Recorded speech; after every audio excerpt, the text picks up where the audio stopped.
Good evening everyone and welcome back to the channel. Before I go on, I want to mention that in the video's description you can find a playlist of my previous characters analysis and a playlist of my tier list videos starting from January 2020. Today we're gonna be talking about General Leo and his EX realization that comes tomorrow. I'm going to go over Leo's strengths and weaknesses as well as which artifacts you should be aiming for, and finally if he's worth investing and how much you should invest in him. Before we begin, I want to remind you that these are just my opinions and you should always do some research on your own before deciding on things, and hopefully this video will help you on that. So let's get this analysis started. For this analysis, I'll be talking about the purple General Leo since that is the peak of his power, so try to keep that in mind. Leo is an amazing unit and honestly I find it really hard to categorize him. Do you remember the phrase Jack of all trades and master of none? Well, Leo is kinda Jack of all trades and master of all of them. Seriously, this guy can't do anything apart from being good at AoE outside of his EX. I wrote just amazing party utility in his pros because I'm not sure if I could fit everything he can do, but I'll for sure list them all here because that's what we're here for, right? Let's start with his weak points in my opinion, his Brave and HP++ variants, which are a 3-hit Brave single target attack and a single target 3-hit Brave plus HP attack with 120% overflow. Honestly, they didn't need to make these attacks any stronger because I don't think you will be using them that much with Leo. Right, now let's move on to the good stuff. His first skill, called Concentrated Strike, is a single target 4-hit Brave plus HP attack which applies his breakthrough point debuff on your target, batteries the whole party based on Leo's attack stat, and grants himself the commander buff for 3 turns, which raises his own attack and max Brave, while also providing an HP regen effect for the whole party. Breakthrough point increases the Brave damage that the target takes from any team member if they are using a single target attack. This debuff cannot be on 2 targets at the same time, much like Seven's debuff from Type 0. So, just from one of his skills, Leo batteries the party, provides constant healing to the party, and also boosts everyone's damage. This is kind of insane, and we are not done yet. His second skill, called Master Blade, is even more impressive.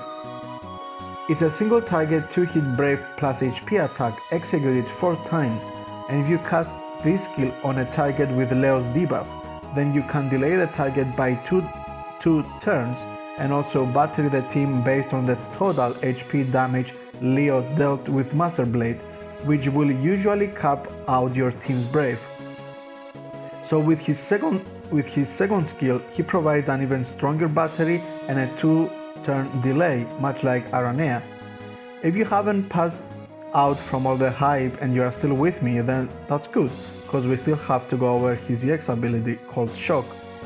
Shock is an AoE 4-hit Brave plus HP attack that deals split damage to all enemies and grants him the buff Gestalian Loyalty, which increases Leo's attack and the whole party's max Brave.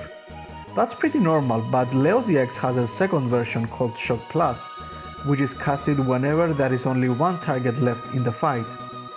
Shock Plus is an AoE 4-hit Brave plus HP attack followed by a 6-hit Brave plus HP attack that can translate into more than 100k damage.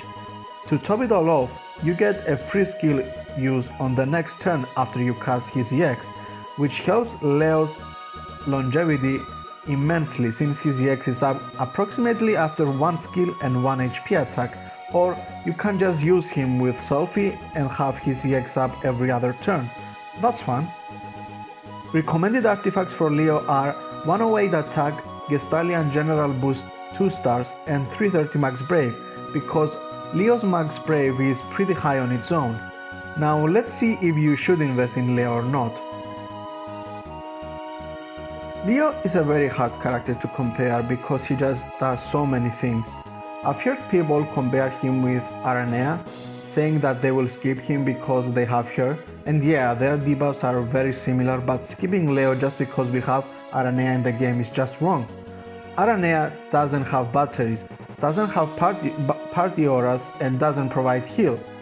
Leo's debuff is very specific, since it only works for single target brave hits like both of Vayne's skills, for example.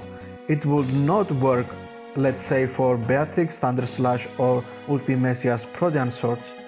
You could say that Arenea's debuff is stronger in that sense, but don't forget that those two debuffs can stack. Leo's banner accompanied by Galuf is one of the most valued banners in the Chaos era. I think Leo is an amazing boss killer that fits well with the current top tier units we have in the game, and I would definitely recommend to pull and invest in him. This is a great unit that will last you for many months. I personally will be pulling for my boy Galuf, and I will be very pleased if I manage to get Leo as well. Now let's see how much you should invest in Leo if you decide to do so. Investing a bug in Leo, or as I like to say, making him dimensions and viable, greatly increases his EX potency, it gives it more overflow, and it also gives you that juicy free skill on the next turn.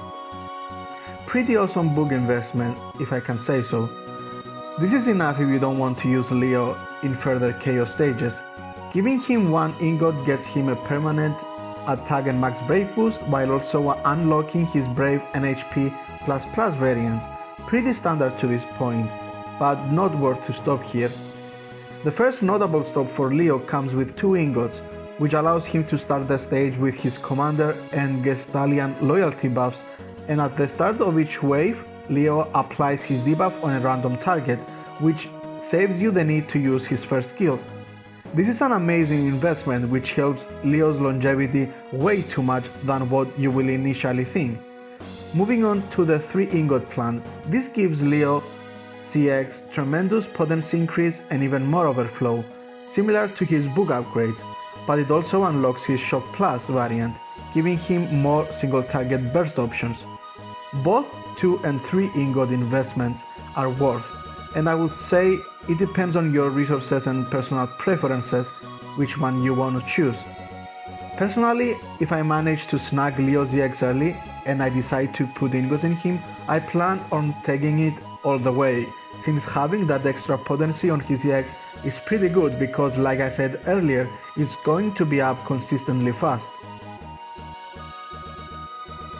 And that was it for General Leo.